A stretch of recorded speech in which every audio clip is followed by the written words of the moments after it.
Bismillahirrahmanirrahim.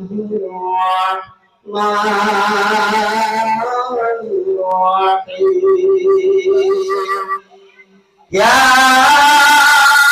ayyuhalladzina amanu sallu alaihi wa sallimu taslima। সকলের বিরুদ্ধে ইব্রাহিম পড়ে আল্লাহুম্মা সাল্লি আলা মুহাম্মাদিন ওয়া আলা আলি মুহাম্মাদ কামা সাল্লাইতা আলা ইব্রাহিম ওয়া আলা আলি ইব্রাহিম ইন্নাকা হামিদুম মাজিদ।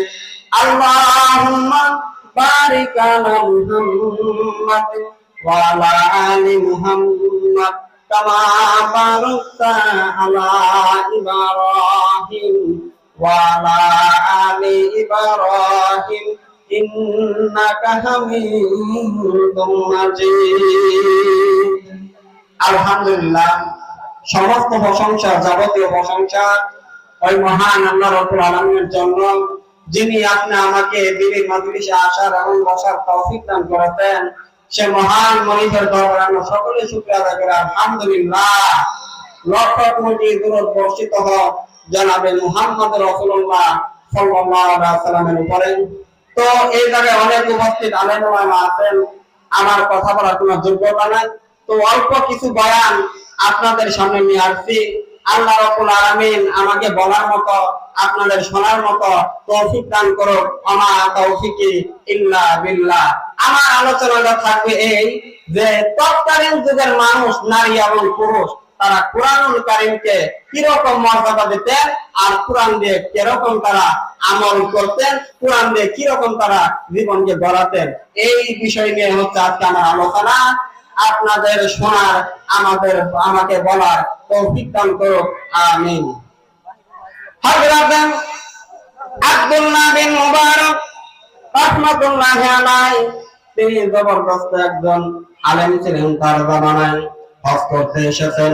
হজের কাজ সমাপন করে তিনি যখন বাড়িতে রওনা হয়েছেন, কোন লোক নাই, কেবল করেন একটি মহিলা চাদর মুড়ি দিয়ে শুয়ে আছেন। তিনি মনে করলেন বুঝি লোকটি মারা কি জানতা, সেটা বোঝার উপায় না পেয়ে কাছে গিয়ে সালাম দিলেন। বললেন আসসালামু আলাইকুম ওয়া রাহমাতুল্লাহ। সালামের জবাব দিন ওয়া আলাইকুম সালাম না হয়ে চাদরের ভিতর থেকে সালামের জবাব আসলেন সালামুন কাওলাম মির রাব্বির রাহিম। পরম করুণাময় মহান আল্লাহ রাব্বুল আলামিনের পক্ষ থেকে তোমার উপরে শান্তি এবং রহমত বর্ষিত হোক।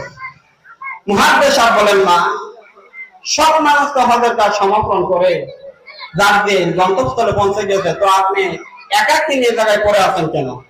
তিনি জবাবে কুরআনুল কারীমের আয়াত পাঠ করে বলতেছেন মাইয়ুযিল্লিল্লাহু ফামা লাহু মিন হাদ। আল্লাহ পাক রব্বুল আলামিন তাকে পথ নষ্ট করে, তাকে কেউ পথ দেখাতে পারে না। সুতরাং আমি হজ করতে আসছি, সাথী সঙ্গীরা কারা তুই যাচ্ছে জানি না, আমি পথ হারাই বলতে খুব মুসিবতে পড়ছি। আহারে, আপনি এই জায়গায় কত সময় যাবত এই জায়গায় পড়ে আছেন? তিনি বলতে পারেন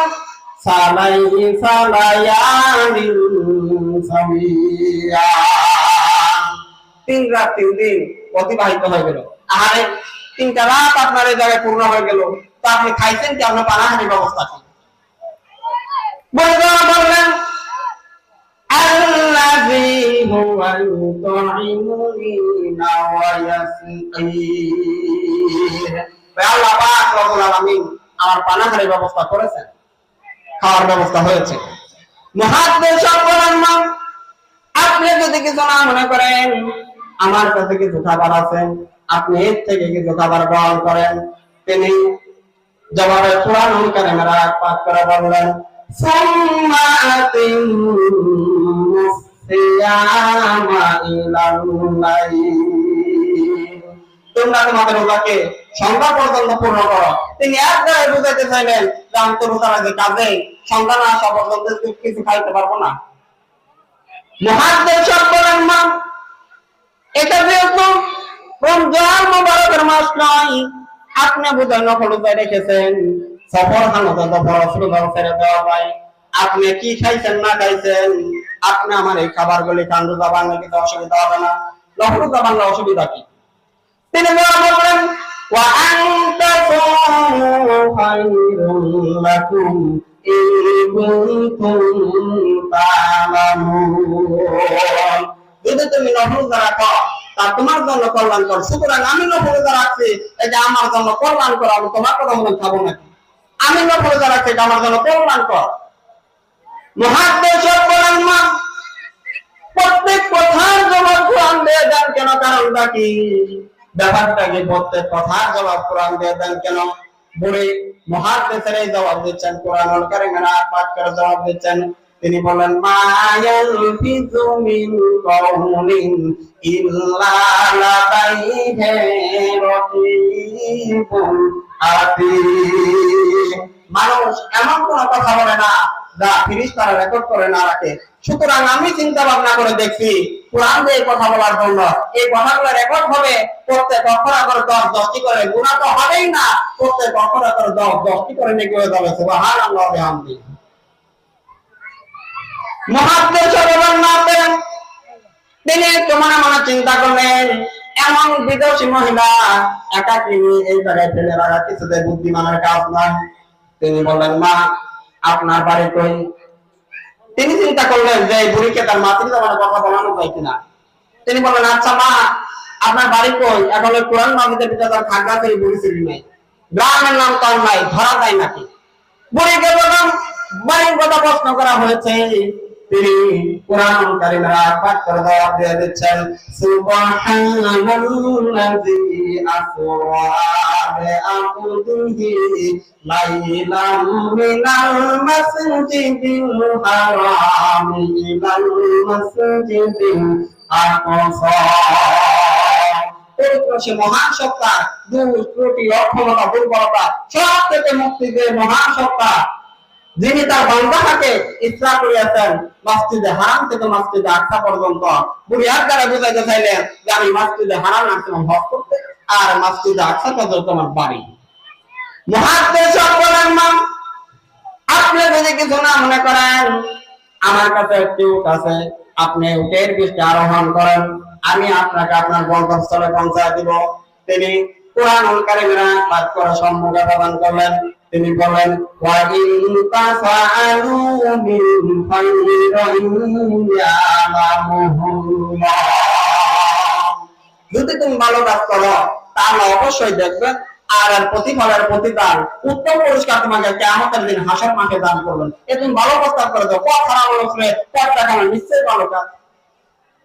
তিনি এবার উটের পিঠে যাইতেছেন, উটের পিঠে তিনি আরোহণ করবেন। দেখতে পারতেছেন মুহাদ্দিস তার দিকে তাকিয়ে আছেন। তিনি কোরআনুল কারীমের পাঠ করে বললেন কুল্লুল মুমিনিনা ইয়াহুদ্দু মিন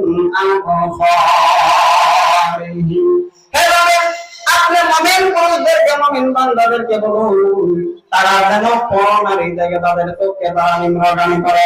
আর তারাই বুঝাইতে চাইলেন মুহাদ্দিস আমি বুড়ি মানুষ, মুহাদ্দিস আমি বুড়ি মানুষ, উটের পিঠে উঠতে যায় 17 অবস্থা হয়ে যেতে পারে, আপনার চোখকে আপনি নিম্নগামী করুন। উটের রশিটা নিয়ে যখন তারা পৌঁছে গেলেন মুহাদ্দিস বলেন মা আপনার কি কোনো সন্তান সন্ততি আছে কিনা? তিনি জবাবে কোরআনুল কারীমের পাঠ করে বলতেছেন আল মালু ওয়াল বানুনা যিনাতুল হায়াতুদ দুনিয়া। মান এবং সন্তান সন্ততি এইগুলো হচ্ছে দুনিয়ার সুখ সুন্দর আমার নিয়ামত। তার মানে এই নিয়ামত থেকে আমাকে বঞ্চিত করেন না, সন্তান সন্ততি আছে। তো মা সন্তান সন্ততি যেহেতু আছে তাহলে তাদের নাম কি? আটটা বুদ্ধি যেহেতু সব নাম তার কোরআন মাসের ভিতরে নেই। বুড়ি সে জমানে সেরে রেখেছেন। বুড়িকে যখন ছেলেদের নামের কথা জিজ্ঞাসা করা হলো তিনি কোরআনুল কারীমের পাঠ করে জবাব দিয়ে দিচ্ছেন। তিনি বলেন ইয়া ইয়াহিয়া খুযুল কিতাবা বিকুওয়া ওয়া কাল্লামাল্লাহু মূসা তাকলীমা তাখাযাল্লাহু ইব্রাহিমা ওয়া খালিলা। যথাক্রমে 3টি আয়াত পাঠ করে ছেলেদের নামের কথা বলে দিলেন, ইব্রাহিম মুসা, ইয়াহইয়া ইব্রাহিম মুসা আমার ছেলে, সুবহানাল্লাহ ওয়া বিহামদিহি। বুড়িয়ে মাথায় বলছিলেন, ছেলেরা সবাই দৌড় দিয়ে আসা বললেন, মুহাদ্দিস আবার কথা বলার সাহস হলো না।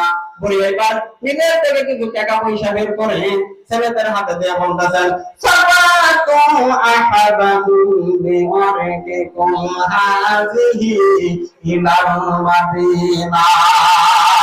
এরকম করলে আর বাজার থেকে কিছু উত্তম খাদ্য কিনে নিয়ে আসো। বাজার থেকে খাদ্য সামগ্রী নিয়ে আসিয়া প্লেটের ভিতরে সাজাইয়া মুহাদ্দিস আবার প্লেটের ভিতরে সাজায় মুহাদ্দিস আবার সামনে দিয়ে বলতেছেন, কুলু ওয়াশরাবু হানিয়াম বিমা আসলাকুম ফিল আইয়ামিল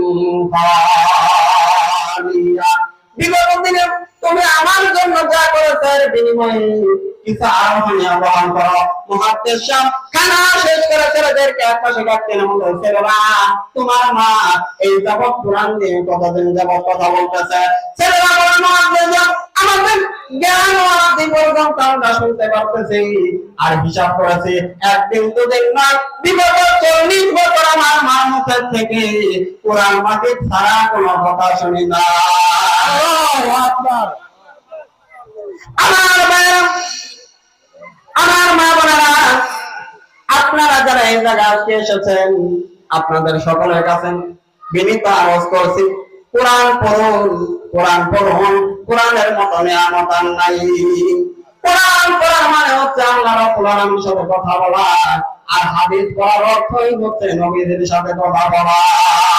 কোরআন পড়ুন, কোরআন দিয়ে আমল করুন, কোরআন দিয়ে জীবন গড়ান। এই কোরআন দিয়ে যদি জীবন গড়াতে পারেন তাহলে কিয়ামতের দিন হাসরের মাঠে অবশ্যই আল্লাহ রাব্বুল আলামিন আপনার নাজাতের ফয়সালা করে দিতে পারে। আসসালামু আলাইকুম ওয়া রাহমাতুল্লাহি ওয়া বারাকাতুহু।